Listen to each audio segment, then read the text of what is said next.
Bonjour à tous, bienvenue sur la chaîne BIV. Aujourd'hui, on va répondre aux questions de nouveaux utilisateurs de véhicules électriques.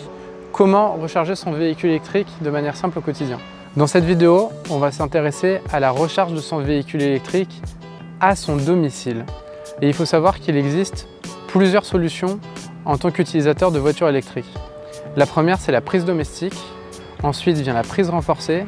Et ensuite, la borne de recharge, plus communément appelée wallbox, qui vont être de différentes puissances. On va voir tout ça maintenant. Du coup, pour faire son choix entre ces trois différentes solutions, il y a évidemment deux paramètres qui rentrent en compte. La première, c'est l'autonomie récupérée par heure de recharge, donc la puissance de la solution. Et le deuxièmement, évidemment, c'est l'argent. Pour d'abord commencer avec la prise domestique.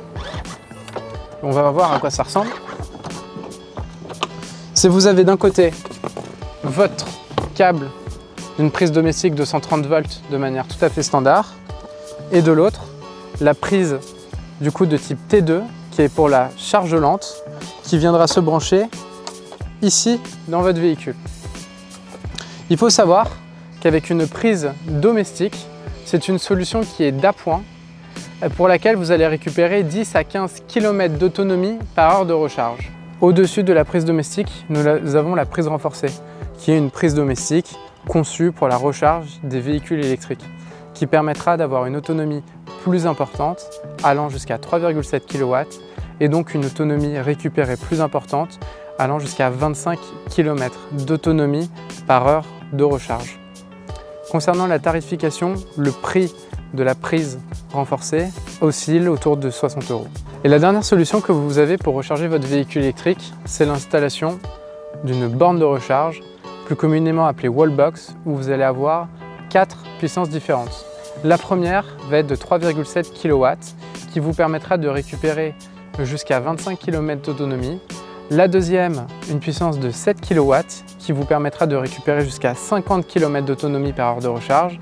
Vient ensuite le 11 kW, qui est en triphasé, qui va vous permettre de récupérer jusqu'à 100 km d'autonomie, et le 22 kW, qui est également en triphasé, et qui vous permettra de récupérer jusqu'à 150 km d'autonomie. Et cette fois-ci, ce n'est plus par une prise domestique, c'est par une prise de type T2 sur laquelle vous allez venir brancher votre câble de recharge entre la borne et votre véhicule. Parlons tarification pour les bornes de recharge. Vu qu'on a 4 puissances différentes, les prix oscillent, allant pour le prix de la borne exclusivement de 350 à environ 1500 € pour une borne 22 kW. Pour la plupart des gens, une borne en 7,4 kW suffira largement, récupérant 50 km d'autonomie par heure de recharge. Vous savez qu'à l'issue de votre nuit, en venant le lendemain matin récupérer votre véhicule, il sera complètement rechargé. Et vous n'aurez pas besoin non plus de changer l'installation électrique à votre domicile pour passer sur du triphasé. Alors la question qu'on se pose évidemment à la fin de cette vidéo, c'est comment est-ce que je fais mon choix? Et bien évidemment, ça va dépendre de deux paramètres. Le premier, c'est de votre besoin kilométrique journalier, et le deuxième, du budget que vous voulez allouer à votre solution. Si vous avez un tout petit besoin kilométrique, partez sur une solution de prise renforcée, ou bien allez sur une borne de 3,7 kW, ça sera largement suffisant. Pour les autres, on recommande une borne en 7,4 parce que ça répond à la majorité des besoins. Et si vous avez vraiment besoin, vous faites énormément de déplacements, etc. et que vous avez une installation électrique en triphasé, regardez en 11 ou en 22 kW. N'hésitez pas à aller sur biv.co si vous souhaitez bénéficier d'offres de véhicules électriques multimarques, de solutions d'installation de bornes de recharge et de renseignements pour réussir sereinement votre projet de véhicule électrique. À bientôt.